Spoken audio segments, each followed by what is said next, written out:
Dekada 90, sa isang tahimik na bahagi ng Pasig, nakatira si Aling Emma. Isang masipag na tindera sa may palengke. Kilala siya sa kanilang lugar bilang mapagkakatiwalaan at mabait na tao. Kaya't marami ang nagtataka nang magsimula siyang dumanas ng kakaibang karamdaman. Noong una, akala ni Aling Emma ay simpleng sakit lamang ng katawan ang nararamdaman niya. Naika pa niya habang kausap ang asawa na si Mang Cardo ay siguro napagod lamang ito sa pagbubuhat ng kanyang mga paninda.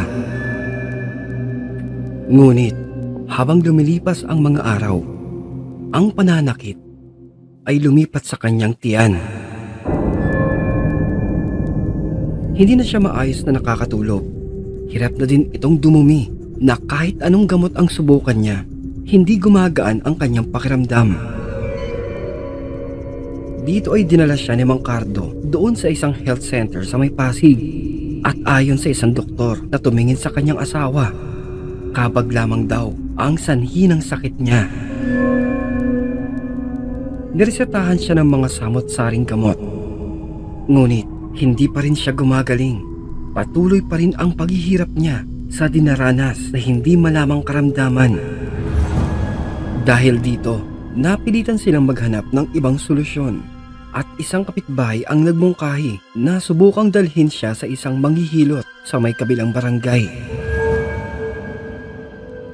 Sa una pa lamang, sa paghaplos ng bulag na manghihilot sa kanyang tiyan, ay nagulat ito. Ika ng bulag na manghihilot, ito ay kakaiba at hindi bastang pangkaraniwang sakit lamang ang nararamdaman niya, sapagkat ang kanyang karamdaman ay hindi galing sa katawan, kundi isang kulam. Umiling ang bulag na manghihilot, senyalis na hindi ito sakop ng kanyang kakayahan at iba ang kanyang kailangan. Nagdadalawang isip man si Aling Emma, sinabi ng bulag na manghihilot na subukan niyang magpatingin sa isang kilalang albularyo doon sa may palengke ng Pasig. Kaya kinabukasan, agad na sinamahan siya ng kanyang asawang si Mang Cardo para sa isang albularyo. At nang makita siya nito, matalim na tumitig ang albularyo sa kanya. Malalim na bumuntong hininga. Naika nito, may mabigat na espiritong nakakapit sa may babaeng ito. At hindi lamang iyan, dahil pati ang laman ng kanyang tiyan ay hindi pangkaraniwan. Inihanda ng albularyo ang kanyang mga kagamitan. Kandila, isang basong tubig at dahon ng sambong. Saka sinimulan nito ang kakaibang seremonyas. Habang pinapadaanan ng albularyo ng kandila ang katawan ni Aling Emma, tila may mabigat na presensyang bumabalot sa buong paligid. Nadama din ito mismo ni Mang Cardo at napabulong pa sa may albularyo kung ano na ba daw ang nararamdaman nito. Pero sumenyas lamang ang albularyo na huwag gumawa ng anumang ingay. Nang huminto ang albularyo sa may tiyan niya, ay biglang nag-iba ang anyo ng kandila. Ang natunaw na kandila ay wari bumuo ng isang pabilog na hugis na parang isang lambat. Na dito ay ika ng albularyo kay Aling Emma ay may kumulam dito at hindi basta-basta ang nagpadala nito. Malapit lamang din sa kanyang puso ang taong gumawa nito. Natigilan si Aling Emma. Naalala niya ang kanilang kasamahan sa may palengke, si Aling Fe, na kumakailan lamang ay nakasagutan niya dahil sa simpleng agawan ng pwesto. Ngunit hindi siya makapaniwalang magagawa iyon ng isang tao, lalo pat naging mabuti naman ito kahit papaano sa taong nakaalitan nito. Ipinagpatuloy ng albularyo ang seremonyas. Pinasuotan siya nito ng anting-anting at pinainom ng pinaghalong tubig at durog na ugat, pati na ng mga halamang gamot. Matapos ang ilang oras, naramdaman niyang bumibigat ang kanyang tiyan. Napakabigat. Napapairi ito na hindi malaman. Ang kanyang tiyan daw ay walang tigil na humihilab. Makirot na parang pinipiga at hindi na niya makayanan.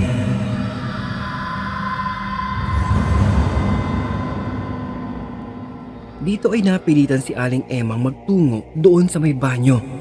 At dito, nagulat silang lahat. Dahil sa kanyang pagdumi, kitang-kita ni Aling Emma ang siyang lumabas na malaking peraso ng retaso na kulay berde.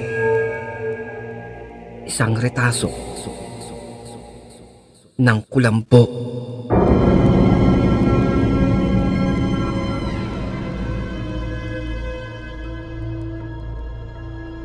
Napuno ng takot si Aling Emma nang nilabot ito habang hawak ito ng albularyo gamit ang sipit.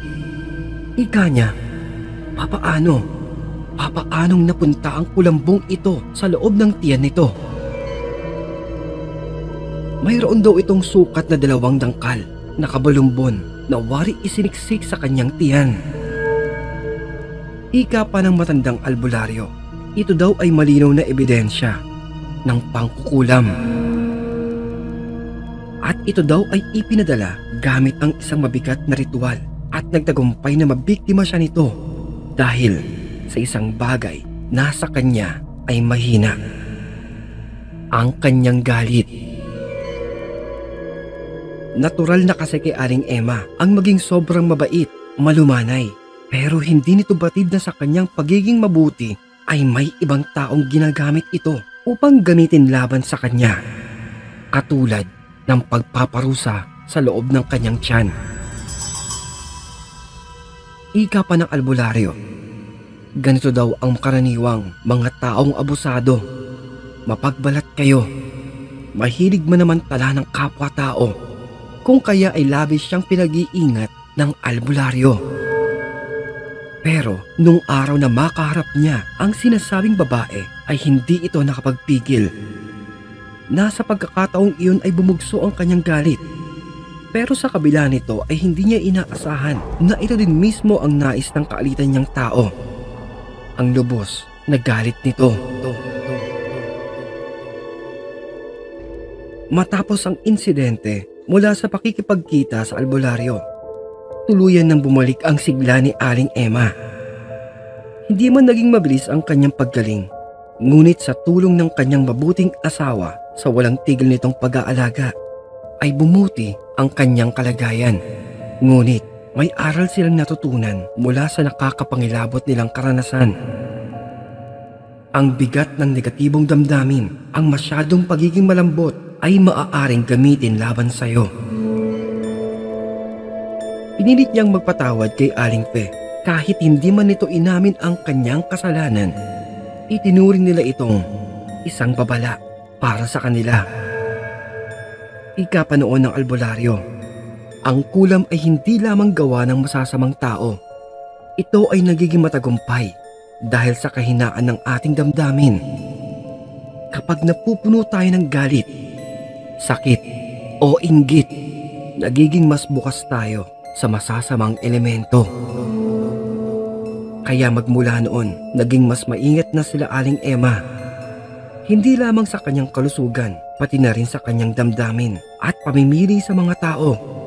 Kaya madalas na ang asawa niyang si Mang Cardo ang namamagitan, lalo na sa mga masiselang usapan. Sa mundong ating ginagalawan, kung saan ay may mga taong nananakit, nandilin lang.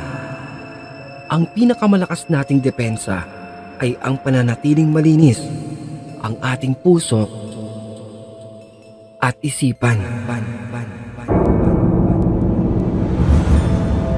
Uy mga kaibigan, maraming salamat sa iyong pakikinig at kung inyo pong nagustuhan ng ating naitampok na kwento ay isang napakalaking bagay po ang pagpindot nyo ng like, pag-subscribe para hindi mahuli sa biglang pagsusulputan ng ating mga malakabating mga kwento na napakalaking tulong din po ang pag-iiwan nyo ng positibong mensahe na kung may pagkakataon din na maibigan mo itong maibahagi, pindutin lamang ang ating share button. Isang maliit na abala lamang po, ngunit tatanawin ko po itong napakalaking bagay, mainit na pagmamahal, taos puso ninyong pagsuporta at pagtangkilik para sa ating pang mas mahabang kwentong katatakutan at kulitan dito lamang po sa ating napakagulong tambayan. At kung nabitin ka pa, silipin lamang ang ating mga kwento at playlist na siyang matatagpuan po sa kaloob-loobang detalye ng ating maliit na channel. Yun lamang po. At ito pong inyong lingkod na nagsasabing maraming salamat at magpapasalamat pa pong muli. This is your one and only Kulas, your daily dose of Tagalog horror good vibes na nagsasabing stay safe and fresh everyone and always stay awesome.